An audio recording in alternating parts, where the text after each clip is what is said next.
اگر کوئی ایسا پاسبلٹی ہے کہ ہم کوئی نیا کام ایسا شروع کریں کہ جو کر رہے ہیں اس کی کوالٹی بھی متاثر ہونا شروع ہو جائے، تو پھر بہتر ہے جو ہم کر رہے ہیں ہم وہ کریں۔ اور میرا بھی آگے یہی سوال ہے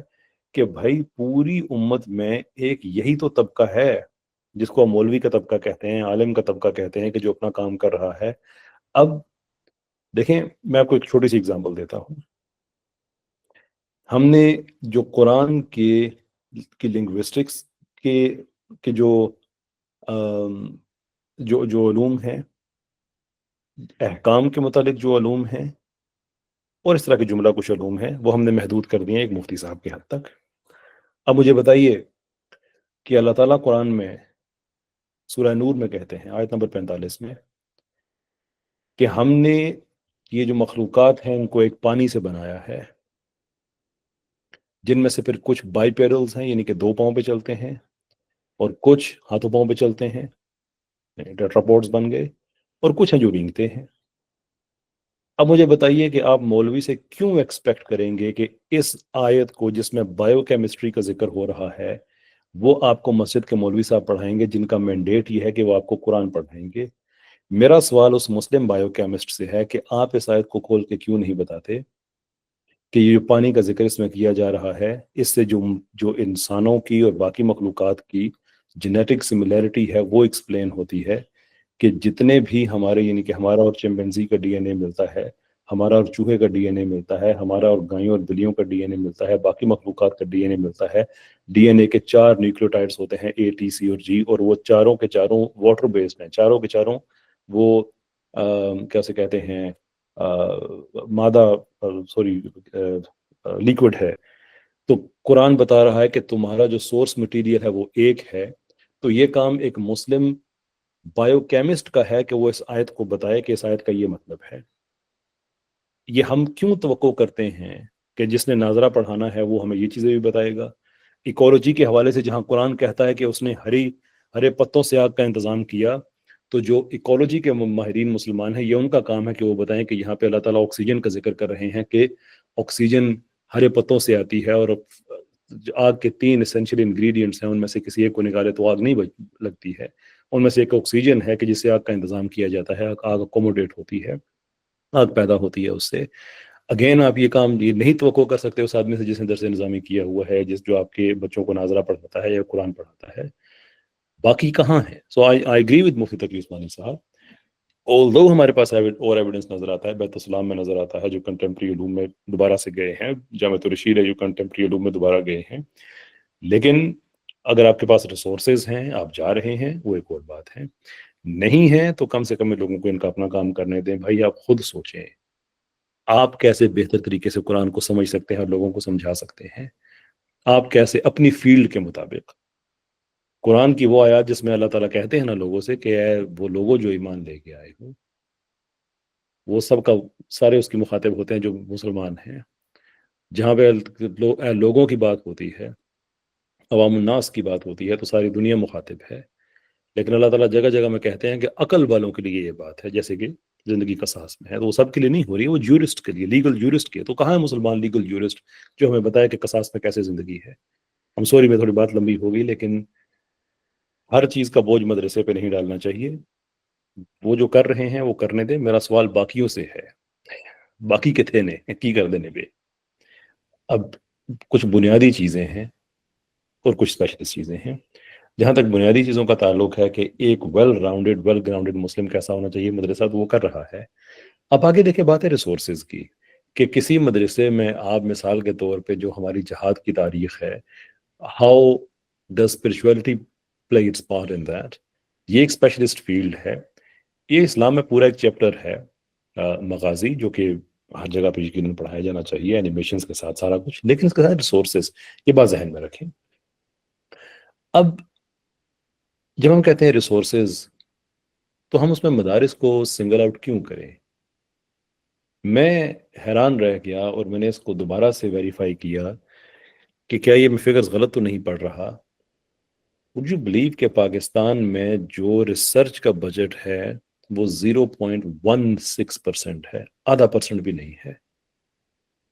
مجموعی طور پہ جس ملک کی حالت یہ ہو کہ وہاں پہ سائنس کے لیے بجٹ نہ ہو، ریسرچ کے لیے بجٹ نہ ہو، تحقیق کچھ بھی نہ ہو اس کے لیے وہاں کے مدرسے سے آپ توقع کریں کہ وہ ایڈوانس لیول پہ آپ کو وہ سارا کچھ پڑھانا شروع کر دیں جو آپ کے ذہن میں ہے، تو یہ نہیں ہو سکتا نا. We are part of the system. جتنا باقی ملک غریب ہے مدرسہ بھی اتنا ہی غریب ہے، جتنا باقی ملک ریسورسفل ہے مدرسہ بھی اتنا ہی ریسورسفل ہے. سو اس لیے یہ چیزیں بھی ہمیں ذہن میں رکھنی چاہیے. شور مدارس کو اسپیشلسٹ بتانا چاہیے. جہاد اور روحانیت کا باہمی تعلق، بڑے بڑے واقعات جب مسلمانوں کے حضرت خالد بن ولید رضی اللہ تعالیٰ عنہ، حضرت علی رضی اللہ تعالیٰ عنہ کے جب ختم اجڑے ہوئے میدان جنگ تھے اور انہوں نے پھر پانسا پلٹ دیا خالص اپنی جو اللہ تعالیٰ کی طرف سے دی ہوئی ان کے روحانی ایک ان کو اعتبار تھا اللہ تعالیٰ کی ذات پہ. But it takes a lot of effort. آپ تلوار لے کے تو کسی کو نہیں بھیجیں گے، تو اس کے لیے پھر آپ کو کیا چاہیے ہوگا؟ 3D ایفیکٹس چاہیے، اینیمیشن چاہیے. تو بھائی ہم اس ملک کی بات کر رہے ہیں جہاں پہ ریسرچ کے لیے صرف 0.16% ہے. یہ مدرسہ اسی ملک کا بات ذہن میں رکھیں. دیکھیں یہ بات اصولی طور پہ غلط ہے کہ ہمارے جو مولوی حضرات ہیں وہ کسی اور ڈسپلن میں نہیں جا سکتے یا نہیں جاتے. اتنے زیادہ لوگ ہیں کہ میں صرف وقت کی کمی کی وجہ سے میں نہیں کر پا رہا. میں نے پورا پلان کیا تھا کریٹو مولوی کے نام سے ایک پوڈ کاسٹ کا سلسلہ شروع کریں گے، جس میں ایسے مولوی حضرات کو ہم نے بلانا ہے کہ جو اے آئی کی فیلڈ میں بڑے ایڈوانس ہیں، ایجوکیشن کی فیلڈ میں بڑے ایڈوانس ہیں، بزنس کی فیلڈ میں، آئی ٹی کی فیلڈ میں بڑے ایڈوانس ہیں. میں نے آپ کو اگزامپل دی ہے مفتی احمد پٹیل صاحب. بھائی پگڑی، امامہ، داڑھی، کرتا، اور وہ یو کے میں جو ایجوکیشن کے سٹینڈرڈز ہیں اس کے ان کو چیئرمین بنایا گیا ہے. ایسے ہی آپ مثال کے طور پہ مبشر عثمانی صاحب کو دیکھیں آپ. اگین سر پہ ٹوپی ہے، داڑھی ہے، کرتا ہے، لیکن دنیا بھر کے آئی ٹی کی جو ریسرچ کے جو پیپر سبمٹ کیے جاتے ہیں، دنیا کے بڑے جید سائنسدان اور ریسرچرز یہ ان کی ریسرچ کو ویریفائی کرتے ہیں کہ یہ اس لائق ہے یا نہیں کہ اس کو پبلش کیا جائے. اس لیول کے وہ سائنٹسٹ ہیں. بہت سے لوگ ایسے ہیں، لیکن ایک پروپورشنٹلی ہمیں یہ ہمیں دیکھنا ہوگا نا کہ کتنے لوگ ایسے ہیں کہ جو ہمارے معاشرے میں مولوی ہیں، اور پھر ہم دیکھیں کہ اگر وہ مثال کے طور پہ 1% ہے، مثال کے طور پہ میں بات کر رہا ہوں، یقیناً زیادہ ہوں گے، تو کیا 99% اپنی فیلڈز میں ایکسل کر رہے ہیں کہ ہم اسے 1% سے یہ توقع کریں کہ یہ اپنی فیلڈ چھوڑ کے وہ بھی انہی فیلڈز میں ایکسل کریں جو ان کا مینڈیٹ نہیں ہے؟ اس طرح سے حساب کتاب لگایا جاتا ہے. اور اس اعتبار سے اگر دیکھا جائے تو میرے خیال میں کہ ڈسپرپورشنٹلی ہمارے جو علماء حضرات ہیں وہ زیادہ. ابھی بات کرتے ہوئے میرے ذہن میں ایک عالم دین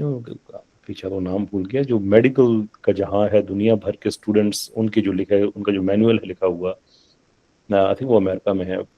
ان کا وہ لکھا ہوا پڑھتے ہیں اور وہ ایک اتھارٹی کی حیثیت سے ہیں. بڑی ان کی جوانی کی تصویر ایک بڑی مشہور ہے، کہیں زمین پہ بیٹھے وہ کھانا کھا رہے ہیں کسی مدرسے وغیرہ میں ہی غالباً. کم سے کم وہ تصویر کی جو سراؤنڈنگ ہے اس سے ایسا لگ رہا ہے. اب تو کافی ان کی عمر ہو گئی ہے، اگر میں بہت معافی چاہتا ہوں، ان کا نام میرے ذہن سے نکل گیا. So you can find a lot of people, بہت سے لوگ آپ کو مل سکتے ہیں ایسے جو باقی فیلڈز میں جاتے ہیں. ڈونیشن سے لیے آپ نے بات کہی، ویل اس کا میں کیا کہہ سکتا ہوں، ڈونیشن بری بات نہیں ہے، it's a good thing actually, لیکن تھوڑا زیادہ اسٹرکچرڈ ہو تو اور زیادہ بہتر ہو جائے گا. لیکن آپ کریڈٹ یہ دیں کہ ڈونیشن کم ہوں یا زیادہ ہوں، یہ بات میں نے کئی دفعہ ایز این ایگزامپل کہی ہے کہ اگر آپ اس طبقے کی اگر آپ کمٹمنٹ دیکھنا چاہتے ہیں کہ آئے دن خبریں آتی رہتی ہیں کہ واپڈا کے ملازمین نے دھرنا دے دیا ہے، فلاں ڈپارٹمنٹ کے لوگوں نے، ٹیچرز نے، جو نہیں پورا سال خبریں چلتی رہتی ہیں. کبھی آپ نے خبر نہیں سنی ہوگی کہ آج فیصل آباد کے ایک علاقے میں عصر کی نماز اس لیے نہیں ہوئی کہ مولوی صاحب نے دھرنا دیا کہ میری تنخواہ کم ہے. وہ تنخواہ کی ہم جب بات کرتے ہیں 12,000 15,000، یہ میرے ذاتی نالج میں ہے کہ اتنی تنخواہ پہ بھی آج جو امام مسجد ہیں وہ کام کر رہے ہیں. So that is the actual question کہ ان کی کمٹمنٹ جو ہے اس کو آنر کیا جانا چاہیے، ان کے اسٹرکچر زیادہ بہتر ہونا چاہیے. آئی ووڈ آرگیو کہ ڈونیشنز اگر سینٹرلائز ہو جائیں، گورنمنٹ اگر ان کو ریسیو کر کے انڈاؤمنٹ فنڈز میں کنورٹ کر کے جتنے بھی پاکستان میں امام مساجد حضرات ہیں ان کو گریڈڈ آفیسر بنایا جائے. گریڈڈ آفیسر سے میری مراد یہ نہیں ہے کہ ان کو 20 گریڈ کا آفیسر بنا جائے، ظاہر سی بات ہے وہ ایک اسکیل ان کا ایک رہے گا کہ اس سے پھر یہ ہے کہ ایک تو ان کو فائنینشیل سیکیورٹی ملتی ہے، اور دوسرے یہ ہوتا ہے کہ جو مسجد کی مقامی کمیٹی کی پالیٹکس ہے ان سے وہ آزاد ہو جاتے ہیں. کہ اب دیکھیں نا، ایک آدمی ہے اس نے 8 سال لگا کے درس نظامی کیا ہے، اور میں بڑے افسوس کے ساتھ کہہ رہا ہوں ان پہ حکومت